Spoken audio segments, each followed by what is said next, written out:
It is Wednesday night, trivia night here at the Royal Oak.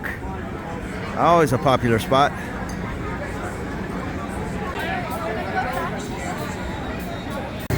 And the popular Japanese bakery right next door. Stays open till at least 9, I think maybe even 10. Down at the end of Soi 33-1, you can see the train going by, that's Sukhumvit, is the Fuji Supermarket. It's open till 10 p.m. It's a pretty good size.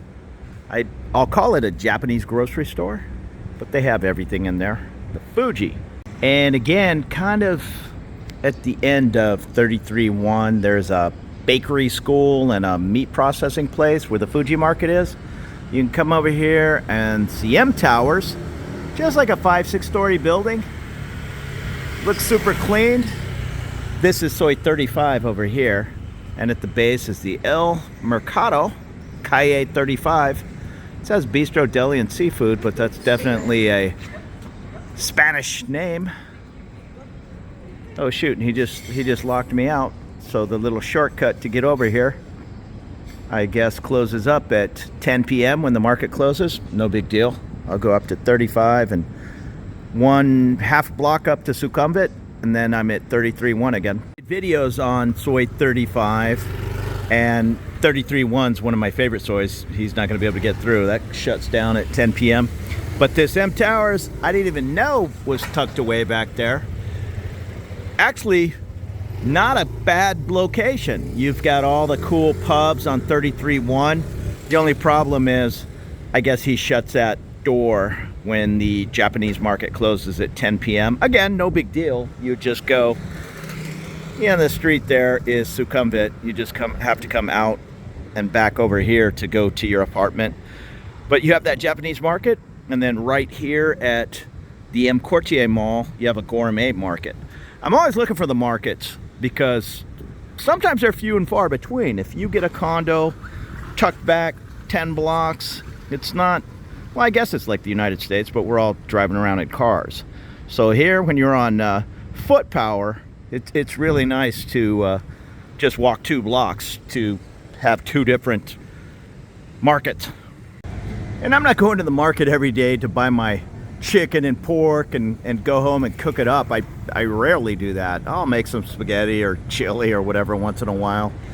But I like that market to go get my cut up fruit and bread and drinks.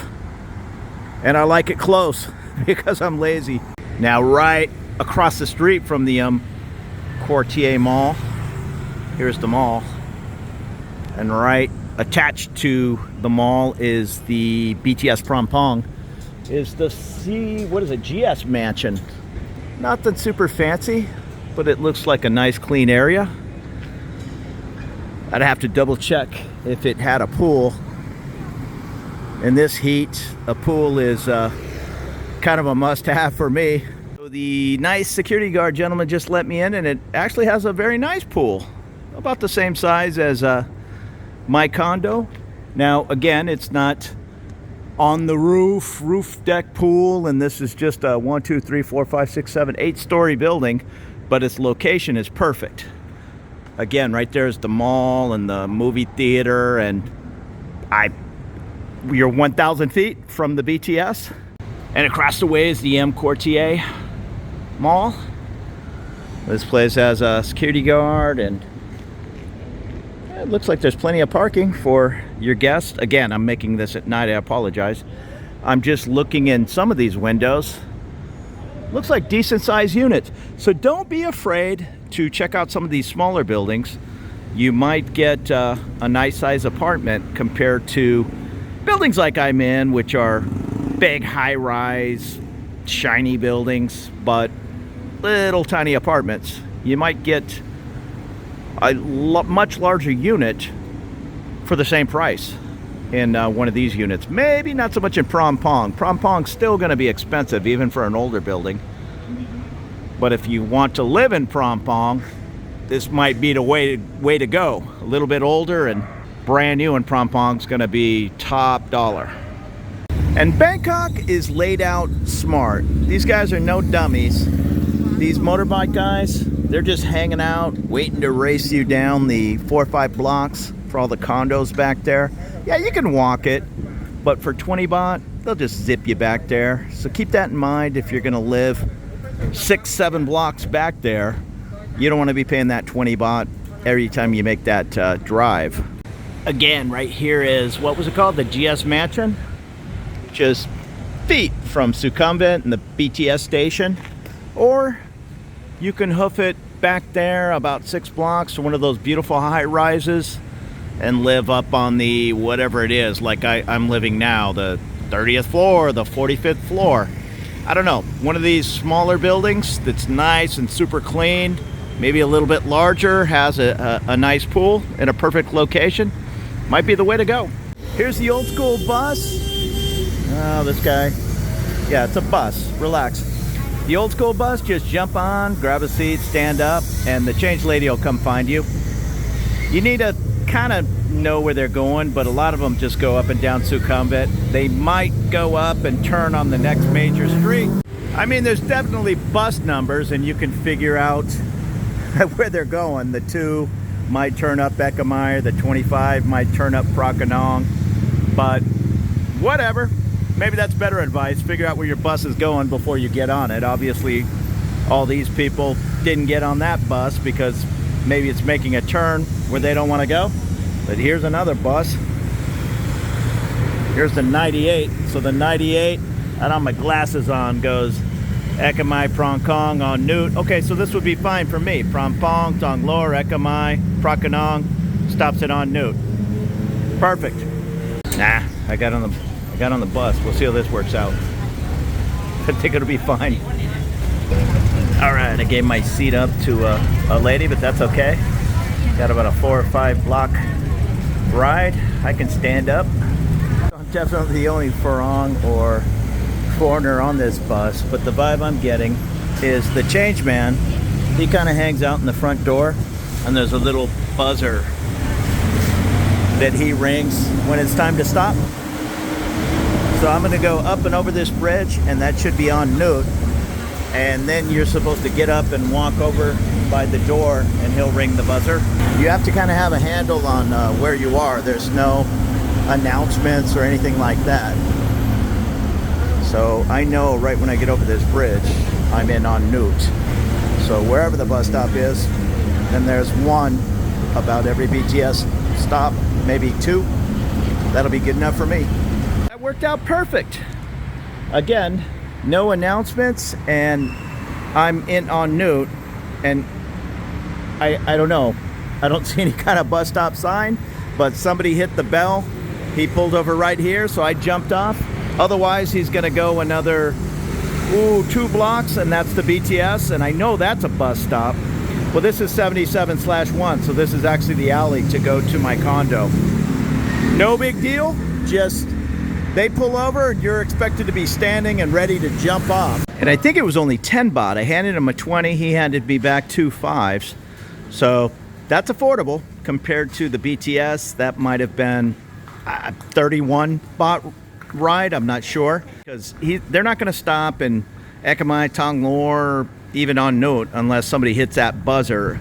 Oftentimes these folks are going 10, 15 BTS stops, and they just can't afford paying 40 baht for the BTS twice a day. So they're gonna ride that bus. I'm not gonna go out my way to ride the bus when it's whatever, 50 baht to order up a car and bolt. Yeah, no problem. But if I'm standing right in front of a bus stop, or it just happens to be right where I'm at, and I see a bus rolling up, yeah, no problem. Jump on it and it'll get you where you need to go. And those buses get packed. There's bars to, once all the seats are filled up, half the bus is standing. And in my case tonight, there was some ladies that got on. They look like nurses, so I gladly gave them my seat. I'm sure they've been on their feet for 12 or 14 hours. So don't be afraid to give up your seat on the bus. So I'm back in my neighborhood. This is on Nut, Soi 77. And this is my condo here, the Knightsbridge. There are plenty of buildings on this 77. The only downside to, on this side, the blocks and the base building, is you have to navigate this super busy street. This is 10:45 at night and it's still busy. And this is the only crosswalk. There's no lights. There's just a little flashing thing that they may or may not stop for. Motorbikes will not stop for. But when you get up the way, nobody's gonna let you across. You're gonna have to just weave through traffic, and it's 2 blocks, maybe 2.5 blocks until there's a bridge to get over. So keep that in mind when you're picking your condo. The train's over here, the Lotus, the Big C shopping center is over here. And if you live way down the Soi, the motorbike taxi guys are ready to race you down there. I jump on one of these bikes to head, the Macro Foods is probably 5 blocks down Soi 77. And Sukhumvit is right there, just 1 block away. There's a 7-Eleven right here and a 7-Eleven right there. They're both 24 hours. The Lotus and Big C, they both close at 10. That's why you have to be kind of boots on the ground. You can't tell. When I looked on paper, the blocks, the base, the Knightsbridge, I looked at all of them. I had no idea. It might be kind of a hassle. Right here's the blocks, and yeah, you got to run this gauntlet just to get over here to the grocery store. The lights are off because it's the Big C right here. Where myself, that's my building right there, and I'm just 500 feet away. And it's not the worst problem in the world if you have to run across this street a couple of times a day, if you get a killer deal at blocks or the base. But if they're all about the same, just do your due diligence, check out your traffic patterns, and make your life easier. And a couple of people have asked me in the comments about Airbnb and all that type of thing. My building has face recognition to get in. A lot of them do, or they have a fingerprint reader. They're really trying to cut back on the daily Airbnbs. Airbnb is not technically illegal in Bangkok. It just has to be 30 days or more. They're gonna give you a card, get into the building legally. They're gonna maybe even register your finger or your face with these scanners. So no big deal. I would shy away from somebody. Years ago, right when all this started, maybe it was 2015 or something, they were doing the fingerprint readers, and a guy handed me some kind of card with a picture of his fingerprint, and I had to push that up against the little scanner. But right here in my building anyhow are 2-3 ladies that sit there, and they're not stupid. They see the comings and goings. They're gonna know if you don't belong in the building, and they might call you out on it. So shy away from these guys that say, yeah, it's absolutely no problem to stay here for 2 nights. It could be a problem, especially at 1 or 2 in the morning when you're trying to get in and you can't do it with the scanner. This gentleman's dropping off food. When you order Grab Food, that's number 1 probably, or Panda Food, just send them a little note saying, please label condo. You have to run downstairs and get it. They're not taking it upstairs, so don't expect that. You can track on the app their moves, and you can see when they're about to arrive at your condo. Just run down here and get your food. Every condo is going to have these boxes out front, and it looks like he's doing what a lot of people do, is they send a message saying, hey, just got here, your food's here. So make sure to give that guy a 5-star review. And I always put at least a 30 baht tip on there. That's not even $1. There's a, I don't know, a 10, 20, 30, 40 baht option. Easily give them the 30 baht. That's nothing. And I'll maybe even double that if it's pouring rain outside. This guy's bringing my pizzas, fighting the rain. That's worth a $1.85 tip to me, but you'll have to decide. Now here's the facial recognition. That's to get in the lobby, and then there's another facial recognition to get to the elevators.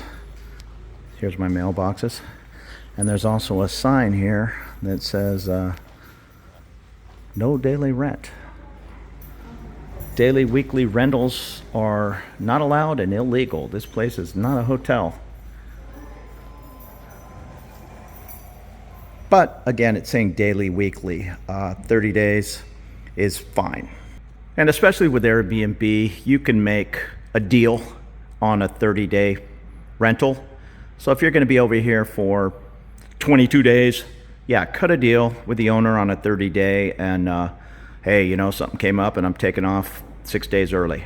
That'll still save you a ton of money over a hotel. And here it is to get in the elevator. And then you need a card because you can only go up to your floor, the gym, or the roof. So here's my little apartment. I've did videos on my en route apartment before. It's a whopping 30 square meters, but it's fine. I got a TV here, my little computer area, my bed, another TV. That one window kind of cracks open. And this, they call the one bedroom because the kitchen's separated. In the studio, you just won't have this wall. It's a little bit smaller, and I think they're 27 square meters. But this is what you get in these high-rise buildings. You're not going to get much. I got to take my garbage and recycling out.